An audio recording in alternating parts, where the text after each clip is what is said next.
ಎಲ್ಲರಿಗೂ ಶರಣು. ಸಂವಿಧಾನದ 4 ಅಂಗ ಅಂತ ಹೇಳ್ತಾರೆ. ಅದರಲ್ಲಿ ಒಂದು ಅಂಗ ಅದು ಸುಳ್ಳು. ಈ ಮಾಧ್ಯಮದವರು ಇವ್ರಿಗಿವರೇ ಬಿಲ್ಡಪ್ ಕೊಟ್ಕೊಳ್ಳೋದಕ್ಕೆ ಇನ್ನೊಂದು ಅಂಗನ ಸೇರಿಸ್ಬಿಟ್ಟಿದ್ದಾರೆ. ಆದರೆ ಸಂವಿಧಾನದಲ್ಲಿ ಇರುವಂಥದ್ದು 3 ಅಂಗಗಳು. ಅದು ಶಾಸಕಾಂಗ, ಕಾರ್ಯಾಂಗ, ನ್ಯಾಯಾಂಗ. ಈ ಶಾಸಕಾಂಗ ಏನೋ 5 ವರ್ಷಕ್ಕೊಂದ್ಸಲ ಬದಲಾಗುತ್ತೆ, ಕೆಲವು ಸಲ ಮೊದಲೇ ಚೇಂಜ್ ಆಗಿಬಿಡ್ತದೆ.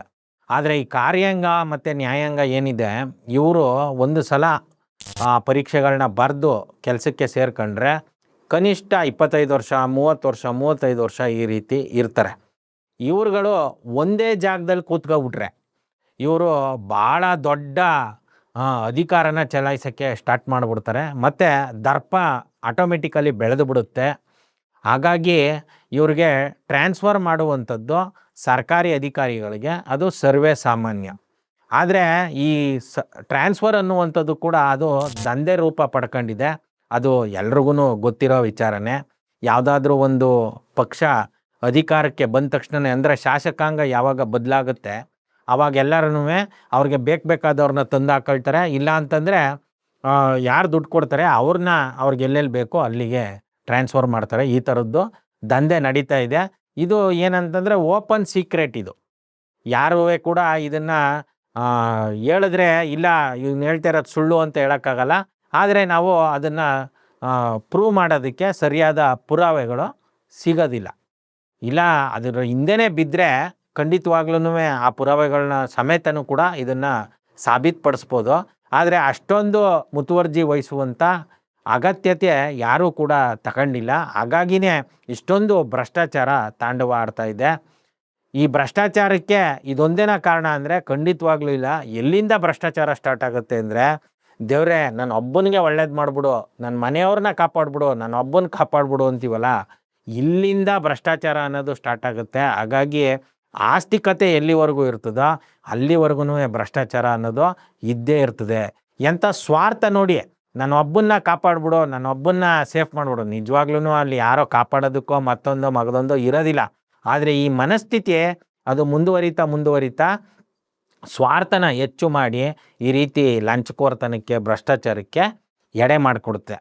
ಈಗ ಕರ್ನಾಟಕ ಸರ್ಕಾರದಲ್ಲಿ ಇರುವಂಥ ಏನು ಸರ್ಕಾರಿ ನೌಕರರಿದ್ರು ಇವ್ರುಗಳನ್ನ ಟ್ರಾನ್ಸ್ಫರ್ ಮಾಡೋದಕ್ಕೆ ಏಪ್ರಿಲ್ 15ರಿಂದ ಮೇ 30ರವರೆಗೂ 2026ರಲ್ಲಿ ಅವಕಾಶ ಮಾಡಿಕೊಟ್ಟಿತ್ತು. ಅದಕ್ಕೇನೋ ಒಂದು ಪ್ರೊಸೀಜರ್ ಇರ್ತದೆ. ಸೀನಿಯಾರಿಟಿ ಪ್ರಕಾರ ಈ ಥರ 5 ವರ್ಷ ತುಂಬಿರೋರನ್ನ ನಾವು ಟ್ರಾನ್ಸ್ಫರ್ ಮಾಡ್ತೀವಿ ಅಂತೆಲ್ಲ. ಅದರಲ್ಲಿ ಕೆಲವರು ಮ್ಯೂಚುವಲ್ ಮಾಡ್ಕೊಂಡು ಅಲ್ಲೇ ಉಳ್ಕೊಳ್ಳೋದಕ್ಕೆ ಈ ಥರದ್ದೆಲ್ಲ ಪ್ರಯತ್ನ ಮಾಡ್ತಾರೆ. ಯಾಕಂದರೆ ಕೆಲವರು ಪಟ್ಟಭದ್ರರಾಗಿ ಸೇರ್ಕೊಬಿಟ್ಟಿರ್ತಾರೆ. ಅವರು ಬೇರೆ ಕಡೆ ಹೋಗಿ ಮತ್ತೊಂದು ಸಲ ಆ ನೆಟ್ವರ್ಕನ್ನು ಡೆವಲಪ್ ಮಾಡಿ ದುಡ್ಡನ್ನು ದೋಚೋದಕ್ಕಾಗಲ್ಲ ಅಂಥೇಳಿ ಇರೋ ಕಡೆನೇ ಅವರು ಉಳ್ಕೊಳ್ತಾ ಇರ್ತಾರೆ. ಇದನ್ನು ಈಗೇನು ಮುಖ್ಯಮಂತ್ರಿಗಳು ಬದಲಾಯಿಸ್ತಾರೆ ಅಂತ ಗೊತ್ತಾದ ತಕ್ಷಣವೇ ಇದನ್ನು ಜೂನ್ 30ರವರೆಗೂ ಪೋಸ್ಟ್ಪೋನ್ ಮಾಡಿದ್ದಾರೆ. ಅಂದರೆ ಎಕ್ಸ್ಟ್ರಾ ಟೈಮನ್ನು ಕೊಟ್ಟಿದ್ದಾರೆ. ಇವ್ರದ್ದು ಏನೇ ಟ್ರಾನ್ಸ್ಫರು ಇದೆಲ್ಲ ಇದ್ದಿದ್ರು ಮೇ 30 ಒಳಗೆ ಮುಗಿಬೇಕಾಗಿತ್ತು. ಇನ್ನೂ 1 ತಿಂಗಳು ಎಕ್ಸ್ಟ್ರಾ ಟೈಮು ಯಾಕೆ ಕೊಟ್ಟಿದ್ದಾರೆ? ಈಗ ಮುಖ್ಯಮಂತ್ರಿ ಮಾತ್ರ ಅಲ್ಲ, ಎಲ್ಲ ಇಲಾಖೆಯ ಮಂತ್ರಿಗಳು ಕೂಡ ಬದಲಾಗ್ತಾ ಇದ್ದಾರೆ. ಇದು ಮೇಲ್ನೋಟಕ್ಕೇ ಅರ್ಥ ಆಗಲ್ವಾ? ಹೊಸ್ದಾಗಿ ಬರುವಂಥ ಮಂತ್ರಿಗಳು, ಮುಖ್ಯಮಂತ್ರಿಗಳು ಈ ಟ್ರಾನ್ಸ್ಫರು ವಿಚಾರ ಏನಿದೆ ಇದರಲ್ಲಿ ಲಾಭ ಮಾಡ್ಕೊಳ್ಬೇಕು ಅಂತ. ಆದರೆ ನಾವಿದನ್ನು ಪುರಾವೆ ಸಮೇತ ಪ್ರೂವ್ ಮಾಡೋದಕ್ಕಾಗಲ್ಲ. ಹಂಗನ್ಬಿಟ್ಟು ಇದು ಸುಳ್ಳು ಅಂತ ಯಾರೂ ಕೂಡ ಹೇಳೋದಿಲ್ಲ.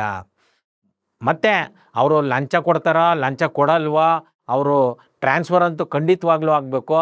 ನಿಮ್ಮ ಊರ ಹತ್ರ ಇಲ್ಲ ನಿಮ್ಮ ತಾಲೂಕು, ನಿಮ್ಮ ಜಿಲ್ಲೆ ಯಾವುದೇ ಸರ್ಕಾರಿ ಅಧಿಕಾರಿಗಳು, ಸರ್ಕಾರಿ ನೌಕರರು, ಅವರು ಡಿ ಗ್ರೂಪಿಂದ ಹಿಡಿದು ಅವರು DC ಇರ್ಬೋದು, ಇವ್ರುಗಳು ಏನಾದ್ರೂ 2 ವರ್ಷ 3 ವರ್ಷಕ್ಕಿಂತ ಜಾಸ್ತಿ ಇದ್ದರೆ ಅವರನ್ನು ಮೇಲಧಿಕಾರಿಗಳ ಗಮನಕ್ಕೆ ತರೋಕ್ಕೂ ಮೊದಲೇ ಒಂದಷ್ಟು TV, ಪೇಪರ್, ಪತ್ರಿಕೆಗಳಲ್ಲಿ ಈ ಪತ್ರಿಕೆಗಳು ಇಂಥದ್ದೆಲ್ಲ ಮಾಡಲ್ಲ. ಅವ್ರೇನು ಮಾಡ್ತಾರೆ, ಏನಾದ್ರೂ ಈ ಥರದ್ದು ವಿಷಯ ಎತ್ತಿದಾಗ ಅಂಥದ್ದನ್ನು ತೋರಿಸ್ಬಿಟ್ಟು ಅವರು ಟೋಕನ್ ಹಾಕೊಳ್ತಾರೆ. ಟೋಕನ್ ಅಂತಂದರೆ ಅವರು ಲಂಚಗಳನ್ನ ಪಡ್ಕೊಂಡು ಅದನ್ನು ಮುಚ್ಚಾಕ್ಬಿಡ್ತಾರೆ. ಹಾಗಾಗಿ ಸಾಮಾಜಿಕ ಜಾಲತಾಣ ಏನಿದೆ ಇದರಲ್ಲಿ ಪಬ್ಲಿಸಿಟಿ ಮಾಡೋದು ಒಳ್ಳೆಯದು. ಯಾಕಂತಂದರೆ ಒಂದು ಸಲ ಈ ರೀತಿ ಪಬ್ಲಿಸಿಟಿನ ಕೊಟ್ಟ ಮೇಲೆ ಅವರನ್ನು ಮೇಲಧಿಕಾರಿಗೆ ಇನ್ಫಾರ್ಮ್ ಮಾಡಿದ್ರೆ ಆ ಒಂದು ಜನಕ್ಕೆಲ್ಲ ಗೊತ್ತಾಗ್ಬಿಟ್ಟಿದೆ ಅನ್ನುವ ಒತ್ತಡಕ್ಕಾದ್ರೂ ಮೇಲಧಿಕಾರಿ ಮತ್ತೆ ಏನಾದರೂ ಲಾಬಿ ಮಾಡಿ ಅವರು ಉಳ್ಕೊಳ್ಳುವಂಥ ಸಾಧ್ಯತೆನ ಅವರು ತಪ್ಪಿಸೋದಕ್ಕೆ ಸಾಧ್ಯತೆ ಇರುತ್ತೆ.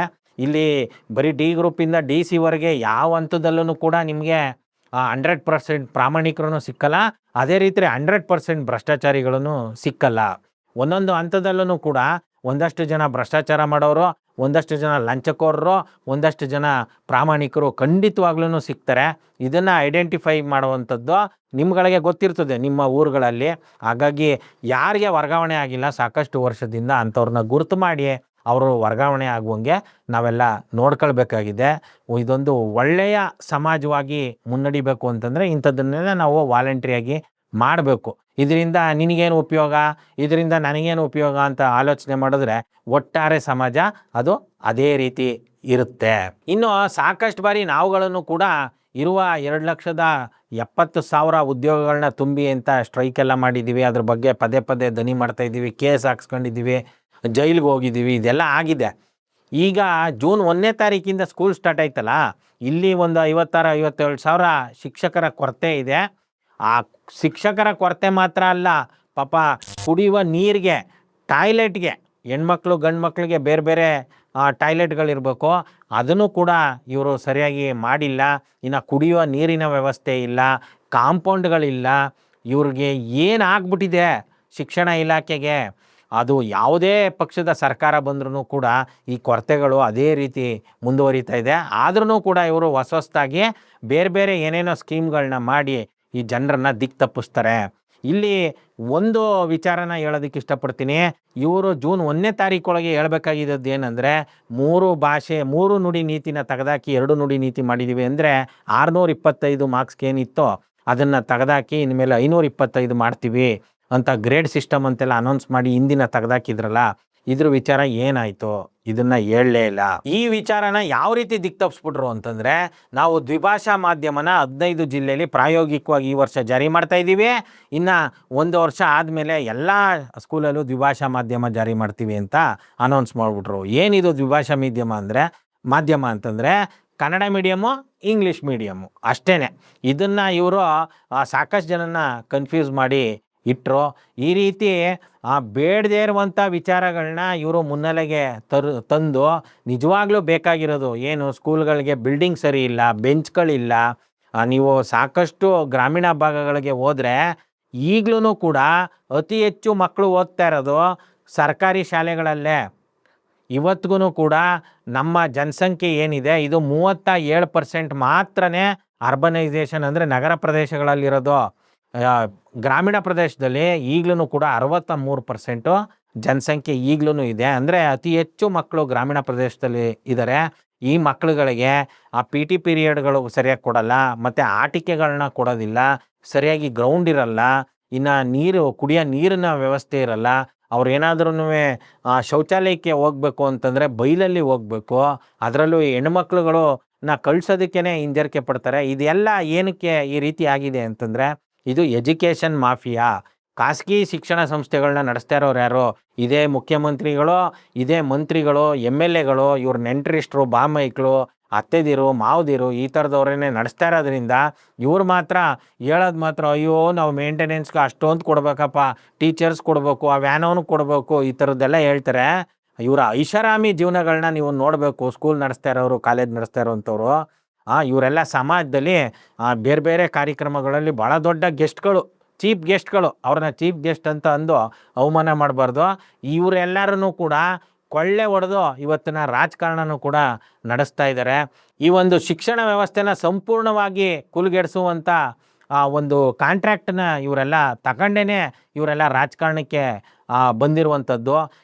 ಇವೆಲ್ಲ ಕ್ವಾಟ್ಲೆ ಸಾಕಾಗ್ತಾ ಇಲ್ಲ ಮಕ್ಕಳಿಗೆ ಅಂಥೇಳಿ ಈ ರಾಜಕೀಯ ಕ್ವಾಟ್ಲೆಗಳು ಯಾವ ಥರ ಇರ್ತವೆ ಅಂತಂದರೆ, ಇವರು ಮಾಮೂಲಿ ಹೆಣ್ಮಕ್ಳು ತಮ್ಮ ಮೈನ ಮುಚ್ಚೋದಕ್ಕೋಸ್ಕರ ಹಾಕೊಳ್ಳುವಂಥ ಬಟ್ಟೆ ಅದು ಒಂದು ಧರ್ಮದ ಸಂಕೇತ ಅಂತೇಳಿ ಇವರು ಅದಕ್ಕೆ ಏನೇನೋ ಗಲಾಟೆ ಮಾಡಿ ಅದನ್ನು ಬ್ಯಾನ್ ಮಾಡಿದರು. ಅದನ್ನು ಈಗಿನ ಗೌರ್ಮೆಂಟು ನಾವು ಅಲೋ ಮಾಡಿದ್ದೀವಿ, ಅದ್ರ ಜೊತೆಗೆ ಜನಿವಾರ ಕೂಡ ಅಲೋ ಮಾಡಿದ್ದೀವಿ ಅಂತ ಇವರು ಒತ್ತಿ ಹೇಳಿದ್ರು, ಜನಿವಾರ ಮತ್ತು ಶಿವದಾರನ. ಆದರೆ ಈ ಮಾಧ್ಯಮಗಳ ಎಲ್ಲವೂ ಕೂಡ ಕುತಂತ್ರ ಸಂಸ್ಕೃತದವ್ರ ಕೈಯಲ್ಲಿರೋದ್ರಿಂದ ಅವರು ಈ ಜನಿವಾರ ಶಿವದಾರದ ವಿಚಾರನ ಅವರು ಮುನ್ನೆಲೆಗೆ ತರಲಿಲ್ಲ, ಮತ್ತು ಈ ಹಿಜಾಬ್ ವಿಚಾರನ ಮುನ್ನೆಲೆಗೆ ತಂದರು. ಅದಕ್ಕೆ ಹುಬ್ಳಿ ಧಾರವಾಡದಲ್ಲಿ ಮೊದಲನೇ ದಿನ ಏನು ಸ್ಕೂಲ್ ಸ್ಟಾರ್ಟ್ ಆಗ್ತಾ ಇದೆ ಆ ಸ್ಕೂಲಲ್ಲಿ ಇವರು ಮತ್ತೆ ಆ ಕಿರಿಕಿನ ಸ್ಟಾರ್ಟ್ ಮಾಡಿ ಕೇಸರಿ ಶಾಲನ್ನು ಹಾಕಿ ಸ್ಕೂಲ್ಗೆ ಕಳಿಸುವಂಥದ್ದು ಈ ಥರದ್ದನ್ನು ಮಾಡ್ತಾ ಇದ್ದಾರೆ. ಇವ್ರು ಹೋಗ್ತಾ ಇರುವಂಥದ್ದು ಯಾವ ಸ್ಕೂಲ್ಗೆ, ಅಲ್ಲಿ ಯಾವುದು ಕ್ರಿಶ್ಚಿಯನ್ ಸ್ಕೂಲ್ಸ್ ಇರ್ತಾವೋ ಅಲ್ಲಿಗೆ ಹೋಗಿದ್ದಾರೆ. ಇನ್ನು ಯಾವುದು ಬಡತನದ ಮಕ್ಕಳುಗಳು ಇರ್ತಾವೋ ಗೌರ್ಮೆಂಟ್ ಸ್ಕೂಲು ಅಂಥದ್ರ ಕಡೆಗೆ ಹೋಗಿದ್ದಾರೆ. ಇವ್ರಿಗೆ ತಾಕತ್ತಿದ್ರೆ ಇವ್ರು ನಿಜವಾಗ್ಲೂ ಇವ್ರದ್ದೇನೋ ಧರ್ಮ ಅದು ಇದು ಅಂತೆಲ್ಲ ಹೇಳ್ತಾರಲ್ಲ, ಈ ಥರ ಇದ್ದರೆ ಇವ್ರು ಹೋಗ್ಬೇಕಾಗಿದ್ದು ಕೇಂದ್ರ ಸರ್ಕಾರದ ಏನು ಕೇಂದ್ರೀಯ ವಿದ್ಯಾಲಯಗಳು ಅಂತ ಇದೆ, ಜವಾಹರ್ ನವೋದಯ ಸ್ಕೂಲ್ಗಳಂತ ಏನಿದೆ, ಈ ಸ್ಕೂಲ್ಗಳಿಗೆ ಹೋಗ್ಬೇಕು. ನೀವೇ ತಾನೇ ಮಾತೆತ್ತಿದ್ರೆ ಭಾರತ್ ಮಾತಾ, ಭಾರತ ರಾಷ್ಟ್ರ ಅಂತೆಲ್ಲ ಅನ್ನುವಂಥವ್ರು. ನಾವು ಮಾತ್ರ ಅಲ್ಲ, ಸಂವಿಧಾನ ಕೂಡ ಹೇಳೋದು India that is Bharat shall be union of States ಅಂತ. ಅಂದರೆ ಇದೊಂದು ಒಕ್ಕೂಟವೇ ಹೊರತಾಗಿ ಇದೊಂದು ದೇಶ ರಾಷ್ಟ್ರ ಅಲ್ಲ. ನೀವು ಏನು ಈ CBSE ಸ್ಕೂಲ್ಗಳಿದೆ ಮತ್ತು ಈ ಜವಾಹರ್ ನವೋದಯ ಸ್ಕೂಲ್ಗಳಿದೆ, ಕೇಂದ್ರೀಯ ವಿದ್ಯಾಲಯಗಳಿದೆ, ಅಲ್ಲಿ ಹೋಗಿ ನೀವು ಹಾಕಿಸ್ಬೇಕು.